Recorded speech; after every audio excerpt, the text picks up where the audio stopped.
From the Library of Congress in Washington, D.C. Ladies and gentlemen, please welcome the 14th Librarian of Congress, Dr. Carla Hayden.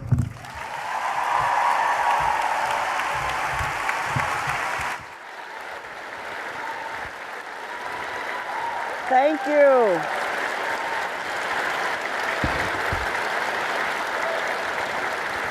Thank you. And welcome all of you to the 16th Annual Library of Congress National Book Festival. It is truly a thrill to be here and open the festival on the very first main stage of the festival.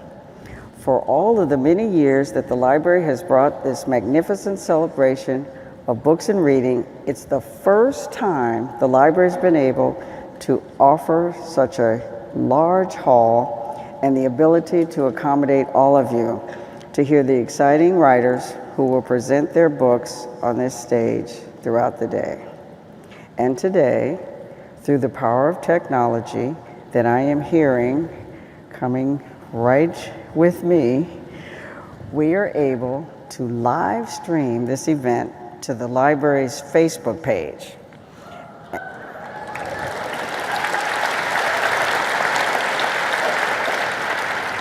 I am also tweeting throughout the day and adding to the library's Facebook page. So we are really going on, and to the millions of fans who follow the author we're about to hear from today. So welcome to all of you. The theme of the festival this year is Books as Journeys, and I promise you, you're on a journey at the book festival today. Now this morning, it is my distinct pleasure to confer a literary and literacy champion citation to a very special individual who embodies the work we, and it's wonderful to say we, at the Library of Congress do every day to promote reading, education, scholarship, creativity, and the importance of books to our culture. This year, I am proud to confer a Library of Congress Literacy Champion citation to Mr. Stephen King.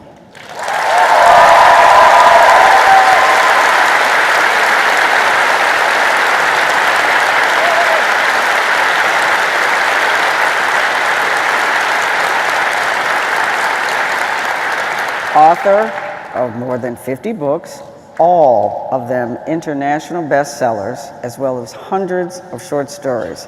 And you all know Stephen King's work throughout his career, from Carrie to Salem's Lot, to The Shining, to Shimshak Redemption, and now to his latest, End of Watch. He has continually brought us spellbinding fiction that makes us read, keeps us reading, and fixes us to the edges of our seats.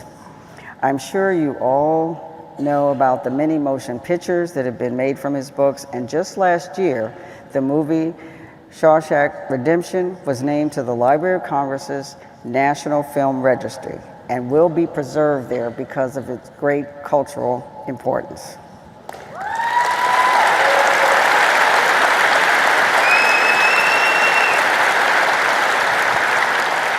Mr. King has certainly made his mark on our culture in so many ways. What you might not know is how devoted he has been through all of these years to promoting the indispensable tools of reading and literacy. Here is a writer who cares about libraries, universities, and education at large, a prolific storyteller who has worked tirelessly to ensure that the children of his state have what it takes to read, learn, and become vital participants of our American culture. We are proud to single him out now for that effort, an individual who not only gives back to his readers, but ensures that the number of readers grows. So please join me in celebrating this singularly caring and engaged American writer, our Library of Congress literacy champion, Mr. Stephen King.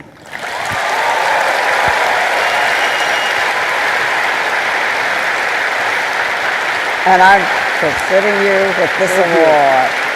Thank you so much. Thank you.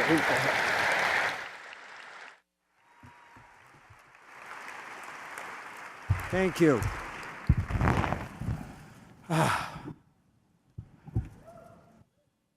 Whoa, there's a lot of you people out there. You know, I was thinking about, I was actually talking about the first time that I ever did a book signing. I published my first novel, Carrie, and a bookstore chain in Maine asked me if I would come sign books. So I said yes, I would. And they had a little table at the front of the room with some copies on it, and 5 people showed up. 3 of them were college friends of mine who had clubbed together to buy 1 copy of the book, and the other one was a fat little child who wanted the Kung Fu books. So I helped him find those books, and I guess he became a satisfied customer. But it's strange to see so many people. Writers are supposed to be secret agents. We're supposed to observe you. You're not supposed to observe us. It's very strange to have that happen. Man, I had published a book. You know, it's funny, I foresaw Donald Trump. I wrote a book called The Dead Zone. And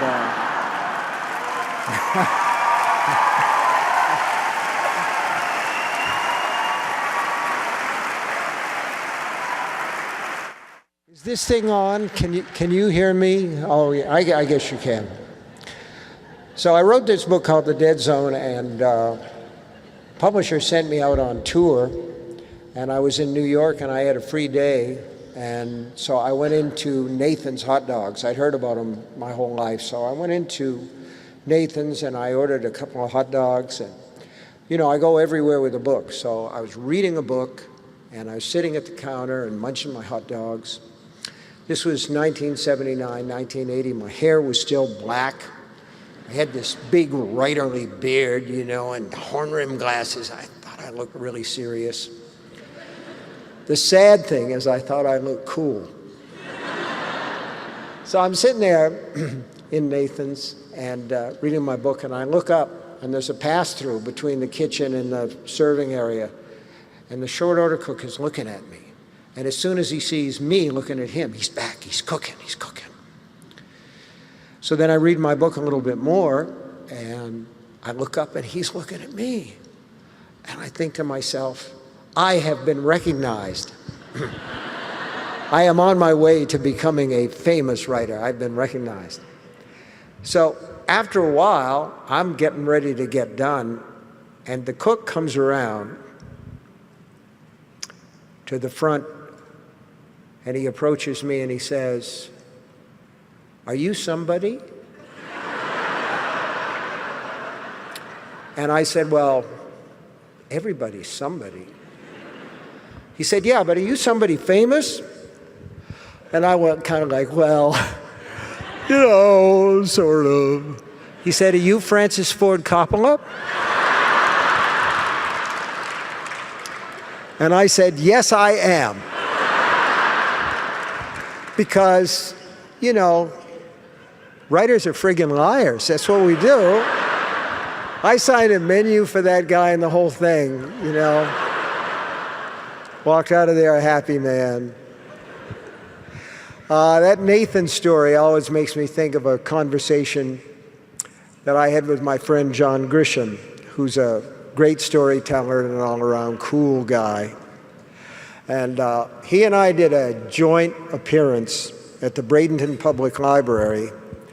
And as I was driving him back to the airport, he said, "You know what? We're famous writers in a country that doesn't read much." And that was a bit of an overstatement, but there was truth at its core. That day in Nathan's was the only day that I was ever mistaken for Francis Ford Coppola. But I can't tell you how many times people have walked up to me and said, "Aren't you Steven Spielberg?" They get this like crossed circuit in their mind or something like that. And so my response is, you've got your wires crossed, because he scared people with a shark and I scared people with a clown. No. And there are a lot of folks that come up to me and say, I haven't read any of your books, but I've seen all of your movies. And if they say they've seen all of my movies, I think, oh, you poor sap, you actually saw The Mangler. You saw all those Children of the Corn sequels. I mean, those are the most embarrassing things in the whole world. But there are like 7 Children of the Corn movies. And the one that I really always wanted to see was the Children of the Corn meet Leprechaun, you know. That would have been a good crossover thing. I was in a supermarket. This was in Florida. My wife and I have a place in Florida. We didn't really want to go, but we turned 65 and it's the law. Kind of have to go down there to Florida.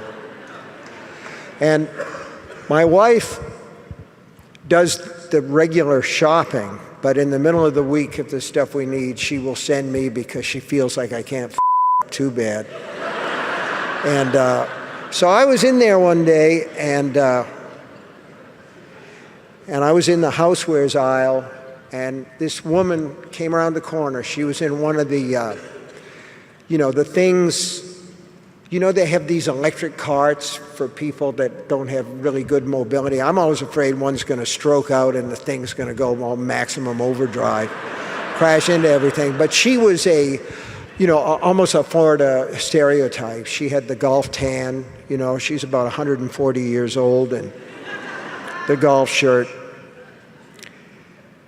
And she looked at me, and then she looked away, and then she looked back, and she said, I know who you are. You're Stephen King. You make all those scary movies. Well, some people like those, but I don't care for movies like that. I like uplifting things like that Shawshank Redemption. And I was flabbergasted, man. And I said, I wrote that. And she said, no, you didn't. So, anyway, all of which shouldn't bring me to the subject of literacy, but does. And I don't ordinarily speak from a prepared script, which I have here on my trusty iPad. I prefer to wander around and sort of free associate. But on a subject like this, I thought a few more focused remarks might be in order. And a chance to prove that even at my advanced age, I turned 69 2 days ago.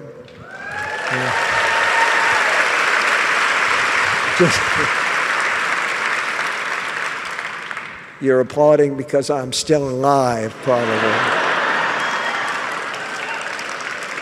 The one thing that I don't want is, and this will happen, it won't happen this year, but once you turn 70, you're an authentic geezer.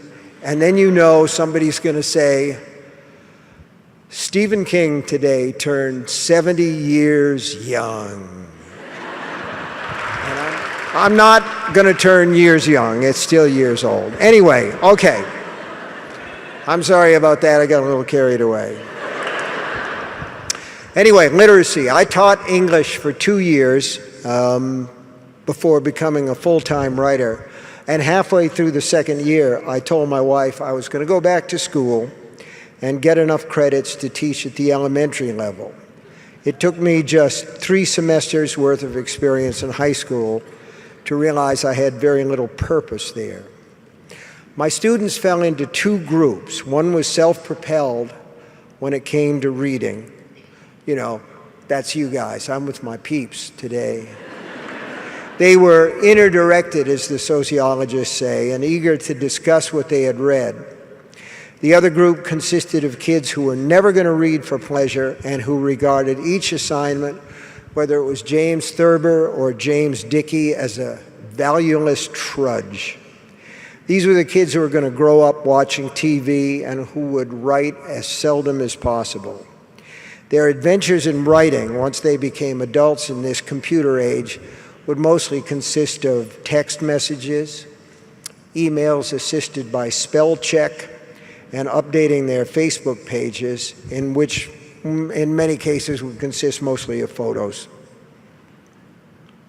Don't get me wrong, a lot of them were damn good kids. Fine sons, willing workers, wonderful daughters, exceptional school citizens, each with his or her own talent, whether it was hitting a baseball or sewing costumes for a class play.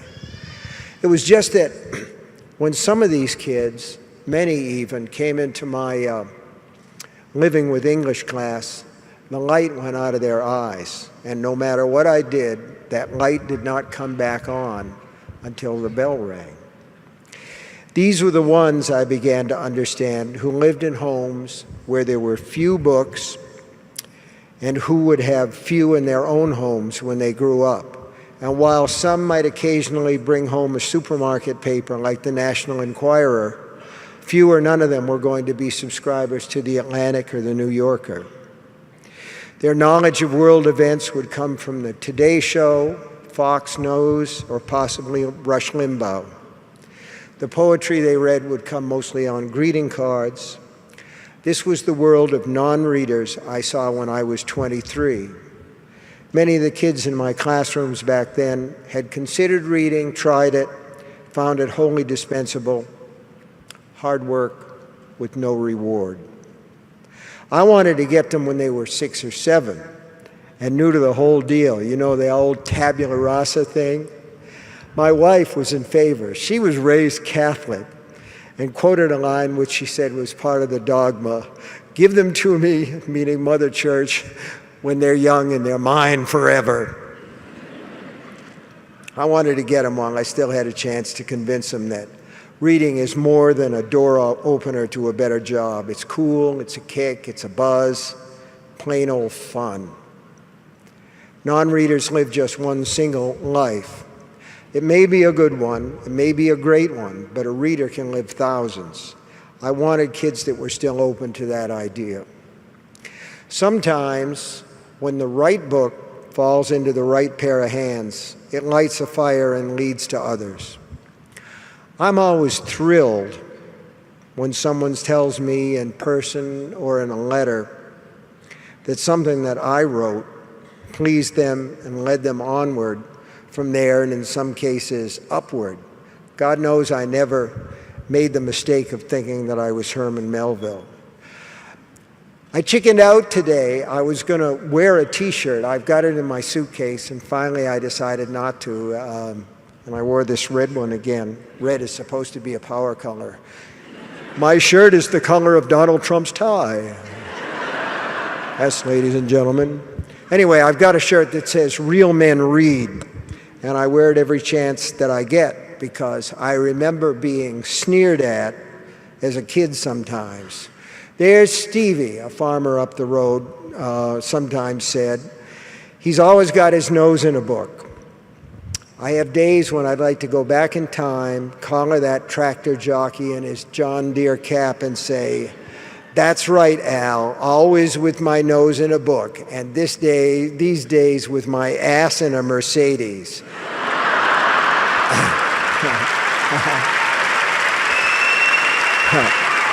So, suck on that.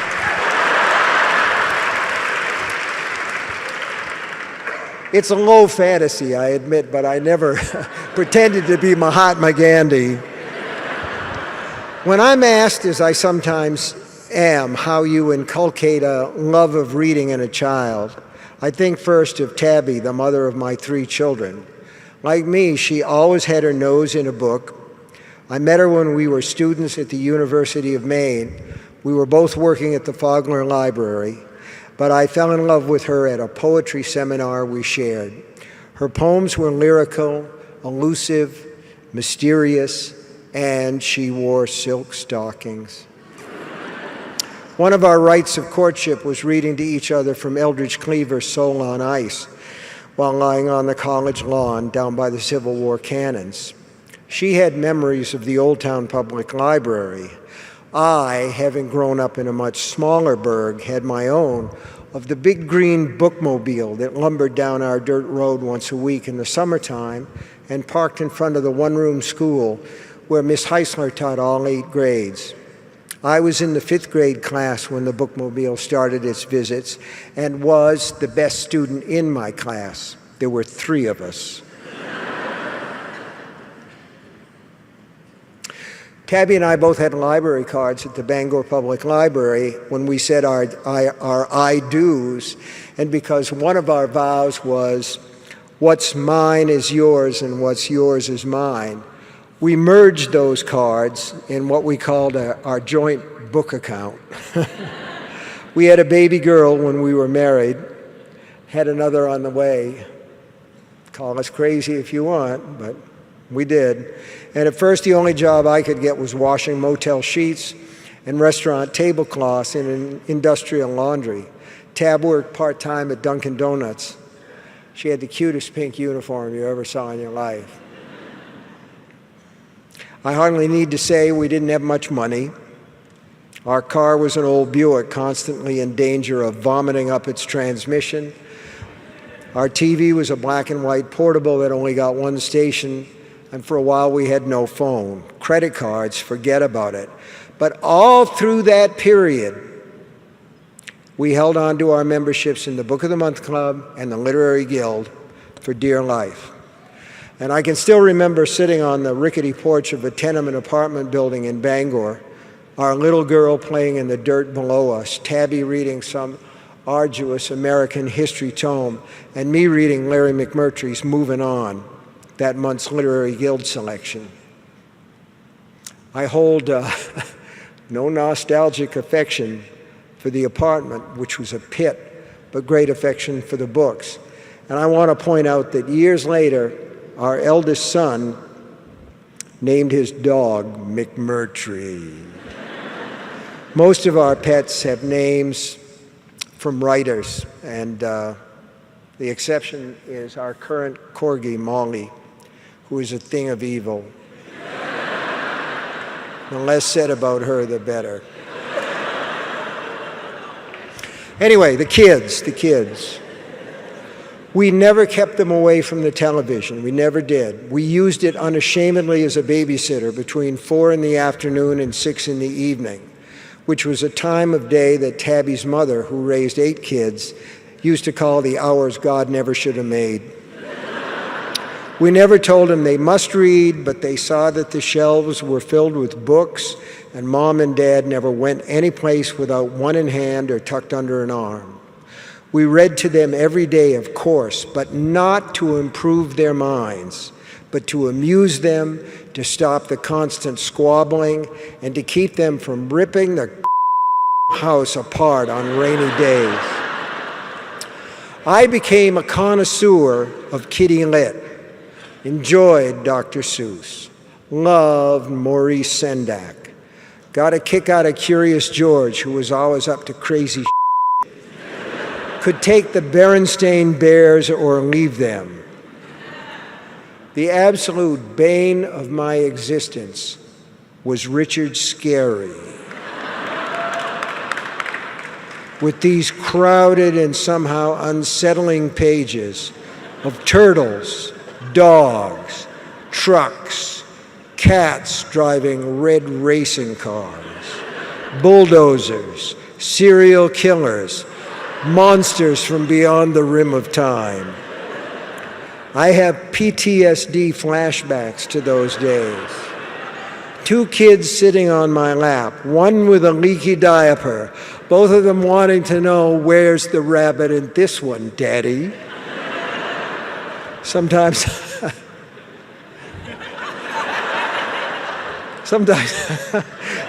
I felt like saying, let me take a nap, I'll think about it.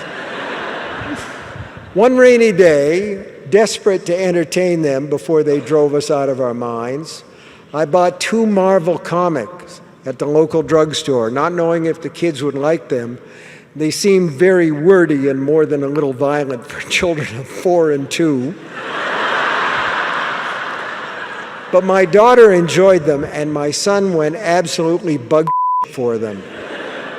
After that, Thank God Richard Scarry was gone. It was all Spider-Man and the Avengers, the X-Men, the Fantastic Four.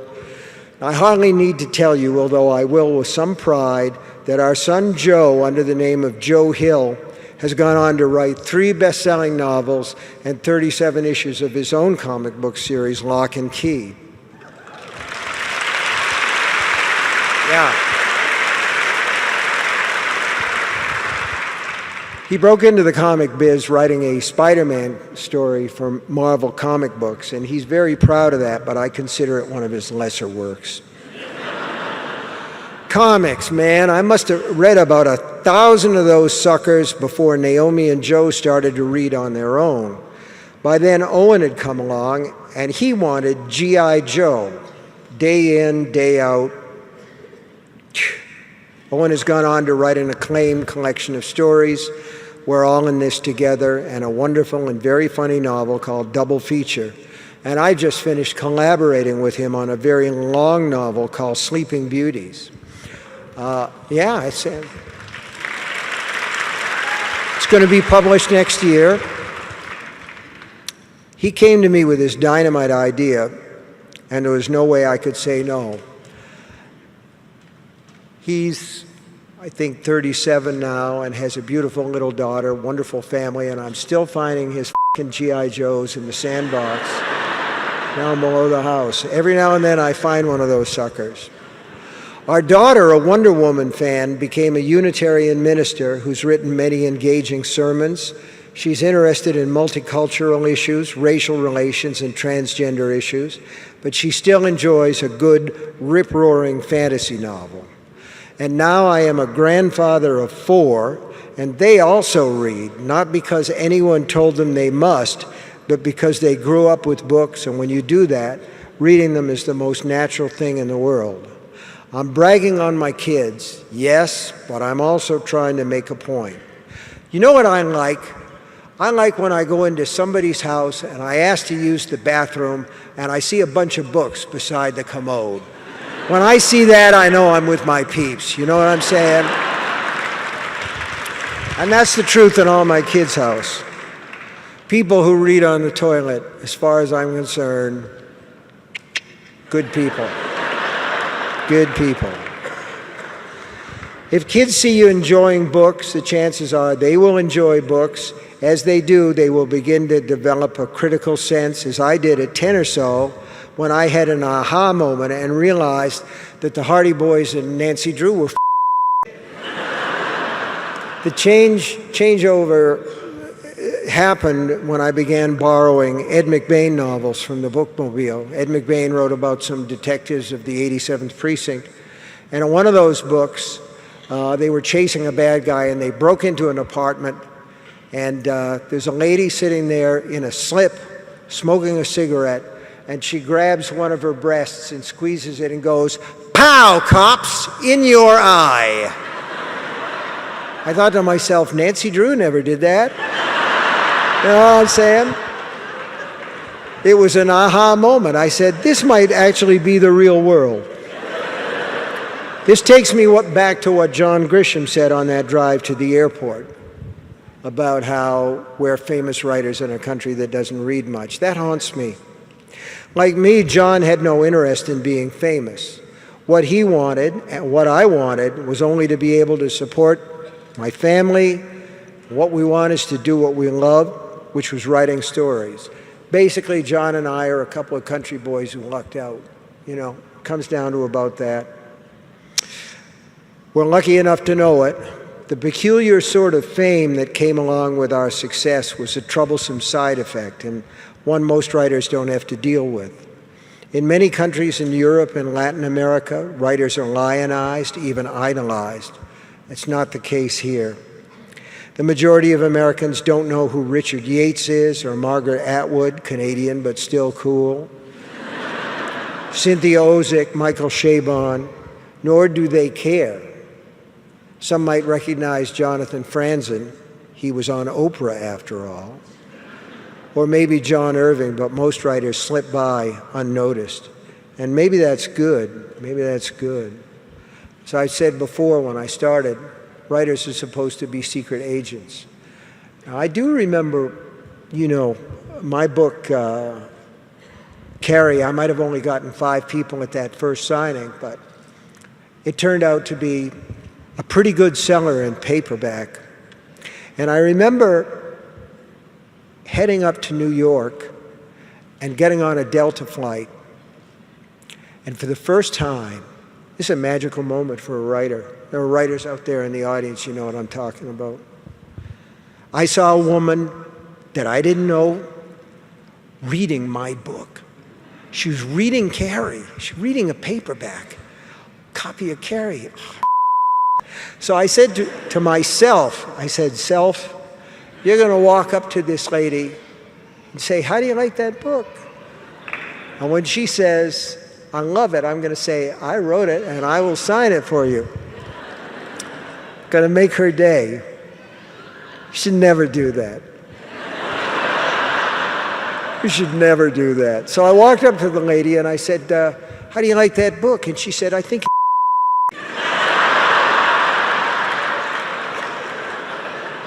And I said, okay. Well, I said, oh, thank you very much for your opinion. I said, I won't be buying that one, which was true because I had like 50 copies sitting at home. This is not, by and large, a country where seeing writers on the street and running after them, paparazzi, it's not really a problem. Americans don't argue about books. We argue about TV shows, football scores, and whether or not Tom Brady should have been suspended for 4 games. The answer is no. There are few book shows left on TV. We have Entertainment Tonight and Inside Edition instead. Americans are so familiar with Miley Cyrus, Tom Cruise, and Kim Kardashian. I don't know. The tabloids don't even need to use their last names. See, that's it. They're just Miley, Tom, and Kim. They're like neighbors from down the street from whom we could borrow a cup of sugar just any old time. I don't believe in the so-called dumbing down of America, but as everyday reading declines, and it has, analytical thought also declines. Reading is for fun, and for me that's a big deal, but it also sharpens the nose for the unmistakable odor of My wife and I do what we can to support reading on our little patch by trying to support literacy on a local level. I'm conflicted about discussing that stuff in front of an audience because on one hand, I grew up believing that giving was supposed to be a private thing and not a matter for self-aggrandizement, of saying, look at what a great and generous guy I am, which would be ridiculous anyway because I've been given a great deal and I can afford to give back. And really, what's the downside? I'm not going to take it with me. There are no pockets in a shroud. On the other hand, it's a way of setting an example of saying, go and do thou likewise. For my wife and me, libraries were a lifeline at a time when we could rarely afford books or even paperbacks. And the same is true for others today. We live in a rural state where most even small-town libraries are flat broke. It's because the small towns can't afford to support them, and the reason they can't is because the people in those towns vote for the dough to go to other places. Libraries are not seen as a priority when there are potholes in the road.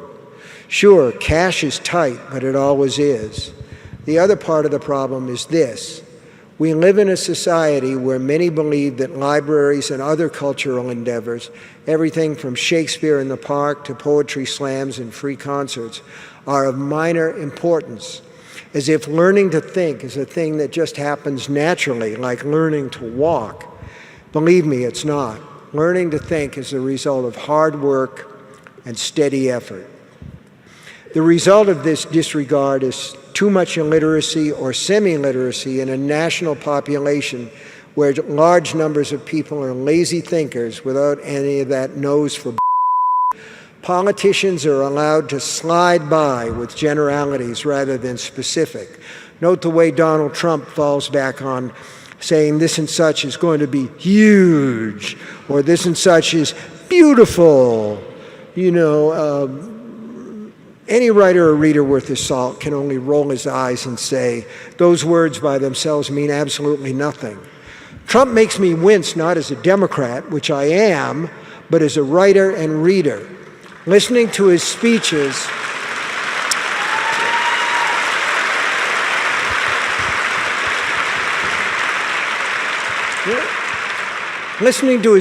is like listening to a piano fall downstairs. It's all dissonance and no music. God, I'm going to miss Obama. I mean, the man could talk.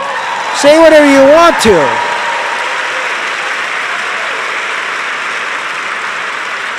The guy knew how to talk through his poetry. There's always been music in the stuff that he says. When not dealing in generalities, elected officials who are supposed to be the best, the smartest, often resort to outright misinformation. As when the governor of my own state, Paul LePage, I love this. He told a town hall audience that asylum seekers were bringing the Zika fly to Maine. The statement is mind-boggling in its own right. That Governor LePage might have believed it is more so, that many accept it as a fact is the most mind-boggling thing of all. It's like watching a grown-up nod and say, yeah, Santa, small sleigh, that makes sense, yeah. The ability to think clearly and logically leads to good decision-making, and I believe the ability to think clearly grows along with the ability to read.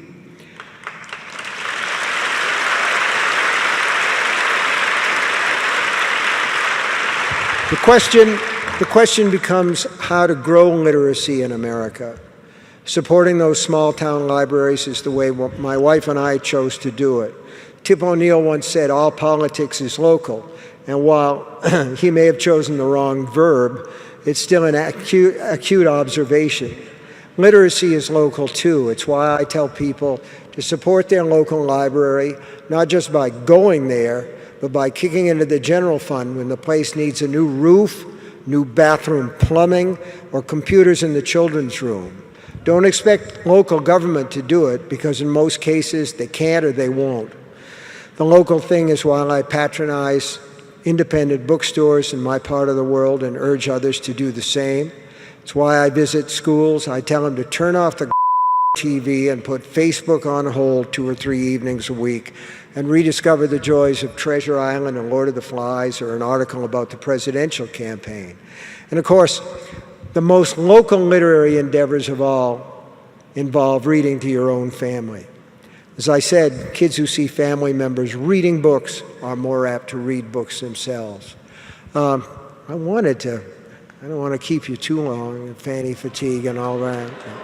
I was talking about being a secret agent and all that stuff, and how writers kind of slide by in this society. And sometimes that's a really pretty great thing.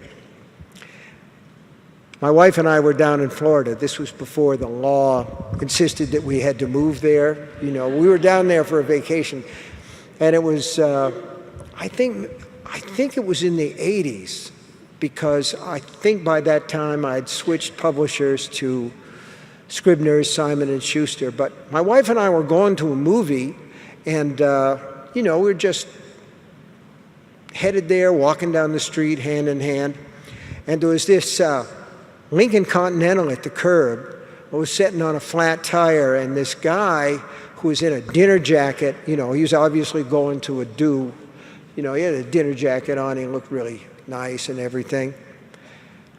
I'm walking along, my wife's in her jeans, I'm in my jeans, I'm wearing a t-shirt with some Red Sox guy on it or something.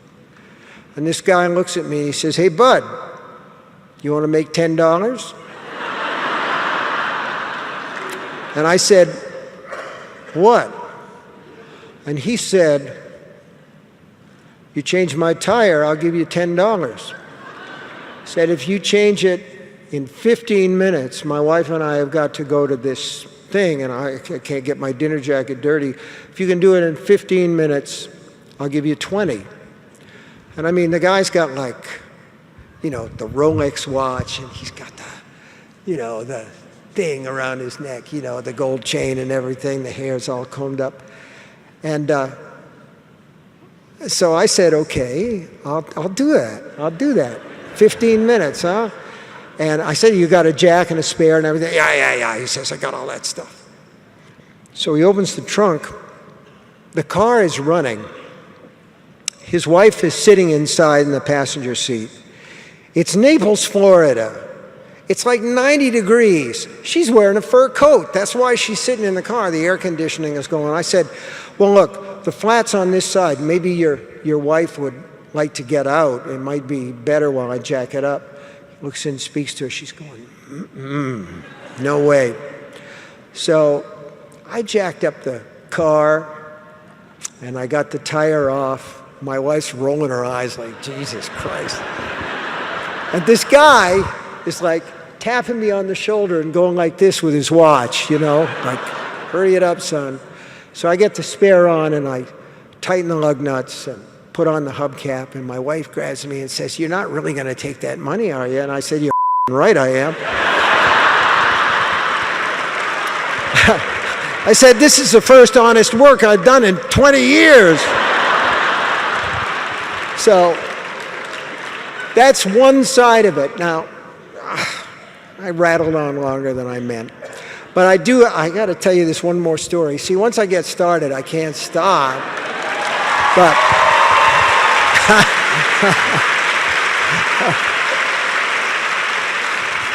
this is the other side of that coin, okay? I wrote a book called Christine back in the day, and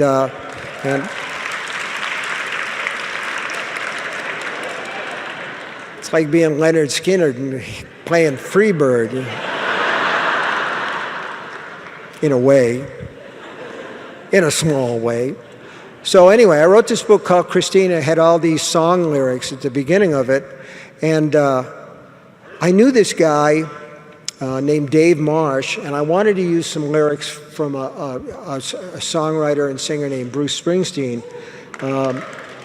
And so I got in touch with Dave, and you know, a lot of the people, song privileges, when you use them, the permissions that they want, they ask you for a lot of money. But Bruce and Bob Dylan have always been good about that. They ask for like $50 because they control all their rights. And so I got the rights to the song, and Dave Marsh said, the next time you're in New York, Bruce would like to have dinner with you. Would you like to have dinner with Bruce Springsteen? And I'm like, well, let me think about that a little bit. Gee, I don't know. You know, this was around the time of the Nebraska album. So he had, you know, come on the scene, and I loved his work, man. I don't know how you can grow up in a working class community and not like Bruce, but anyway, so that happened, actually.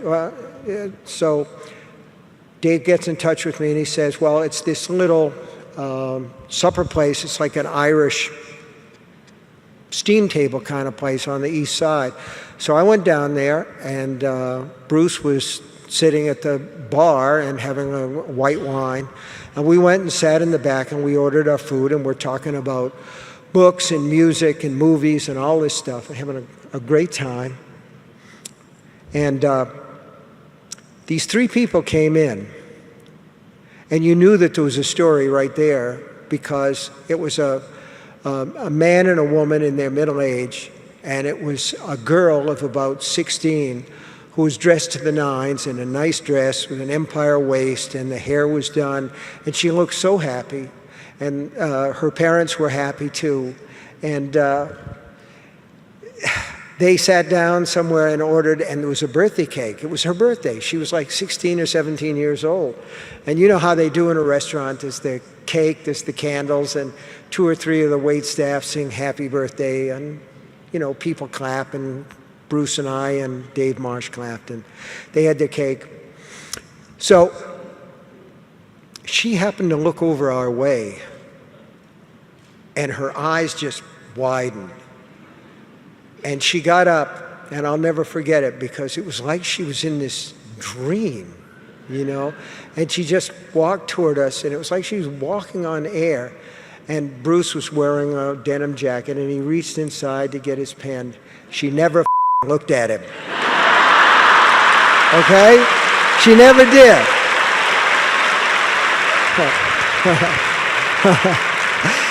She said, "Are you Stephen King?" I said, "Why, yeah." She said, "Did you write The Stand?" And Bruce Springsteen is just killing himself laughing. She said, "Can I have your autograph?" Best autograph that I ever gave.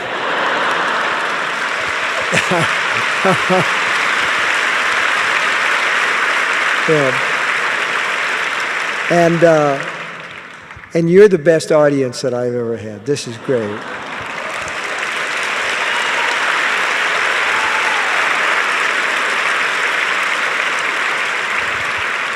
I got this wonderful medal, and I get to be here, and boy, I'll tell you what, I'm a cheap date, and this is really nice. So we're going to be done. We've got about 10 minutes. Do you have a question or two, something you want to ask me? Nobody. Nobody. Nobody? Hello? Hello? Hi. Hey! Jeez, that's loud.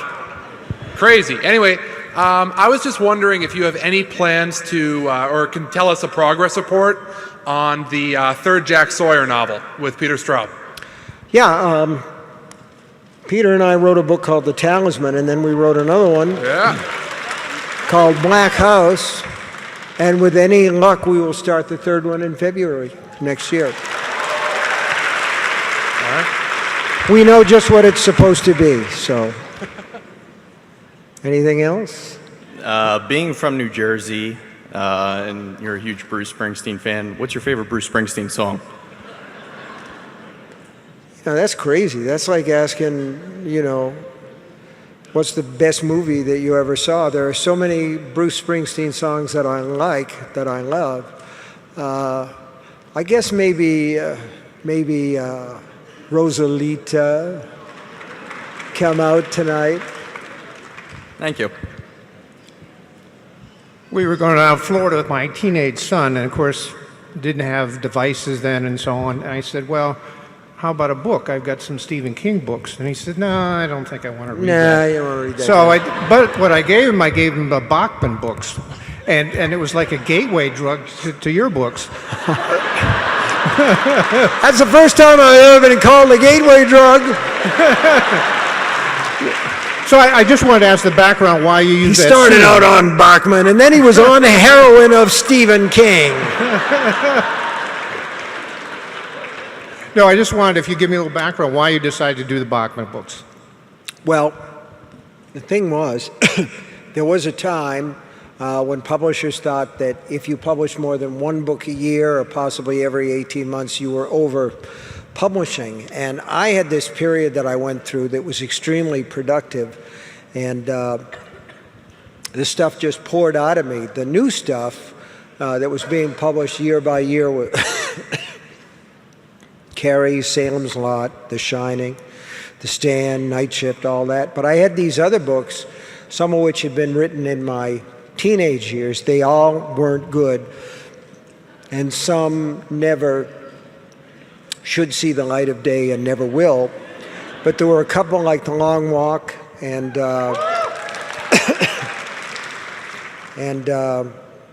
Roadwork that I thought were pretty good. So they were published as paperback originals, and the original name that I had decided to publish those books under was my grandfather's name, Guy Pillsbury. And I got a panic call from the editor 2 or 3 days before the books went to press and said, the copyright got out and it's under your name, and people will find out that Guy Pillsbury is you, so you need another name and you need it right away. And I was reading a paperback novel by Richard Stark, and Bachman Turner Overdrive was on the stereo. So I said, call me Richard Bachman, and that's what happened.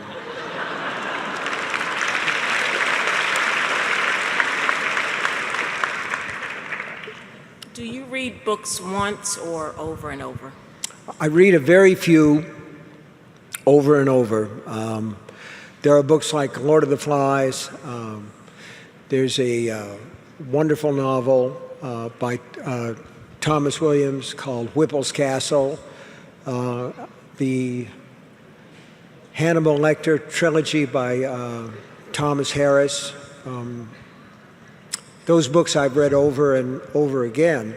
But there are so many books that I have more of a tendency to, like anybody else, I have favorite writers that I like, that I have a tendency to go back to again and again. People like John Sanford. I never miss a John Sanford book.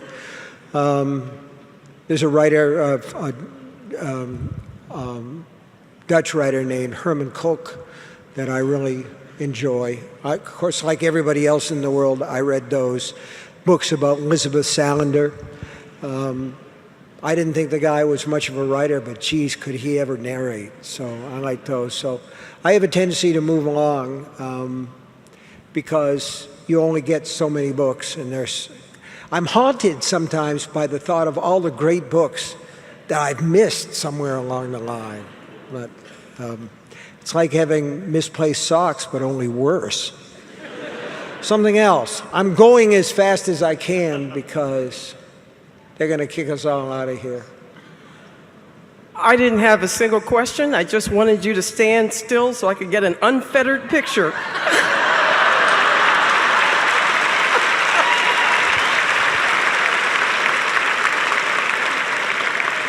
Standing still is foreign to my nature. And listen, being up here scares the out of me.